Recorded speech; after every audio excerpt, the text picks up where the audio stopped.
It's Training Tips Tuesday, and we're going to talk more about socializing your pet. What does that mean? Joining us today from that Place for Pets, Darrell, and thanks for coming today. Thank you. First of all, when you say socializing, what does that mean? Well, you want to get your dog used to as many environments as you can. Okay. So getting them out, especially as puppies, experience as much as you can is the best thing. You can never experience everything, but you can at least get them used to lots of different things. Here in the Lima area, we have a lot of dog-friendly places. Of course, if you're going to go somewhere, make sure they are dog-friendly, first off. But getting them out there, because there's always different things going on, different noises, different people, different things going on, and getting them used to that so they don't get too startled by that. That's what I'm and saying. so that they are comfortable. Right. So if you learn how to, get them over that, it just makes it easier. And of course, while you're out there socializing them, working with them and making sure they understand they still have to follow all those commands you have. The sitting on command, the down and stay, and all those things.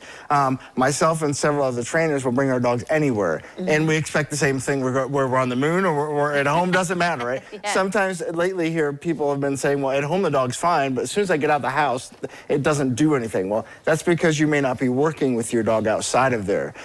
Training your dog is your dog's life, and it's a lot of work. So it's important you understand that because, you never know where you're going to be or what's going to happen, and controlling them is extremely important. Right. I mean, coming up with different people. I mean, Yes. Even another dog or something. I mean, that's probably, I assume, all the things that you're talking about, they got to be socialized for that. Yes. Dogs are like us. We don't have to like everybody. They don't have to like everybody or every dog. But knowing how to get the dog over that, right? To redirect their attention to get them past that so it doesn't, potentially get too excited in that situation. So I assume the first step is just to get them trained so they know the basics, right? Like, the sits and whatever, right? Yes. And you guys have those kind of classes. Yes, we do. Especially this starts off with puppies in particular. And Jo Ellen was here, and she discussed the pre-K. And in the pre-K class, it's kind of nice. We have all kinds of things we do. We make all kinds of noises at different surfaces. We have hats and masks and all kinds of different things we do. And they're meeting other people and other puppies. So that kind of helps out a lot because them noises and things go on in the background and they're playing and they don't think much of it. So that's really a great first step in the process. And then once you do start training, again, it's taking all those things you're learning. We do learn more than sitting and down, there's other things we learn, but adapting that to, again, outside of home and outside of the training facility is important. But of course, you always want to start as a puppy. That makes it easier. So when you're comfortable with what they're doing inside, make sure you try to do it outside. I mean, yes.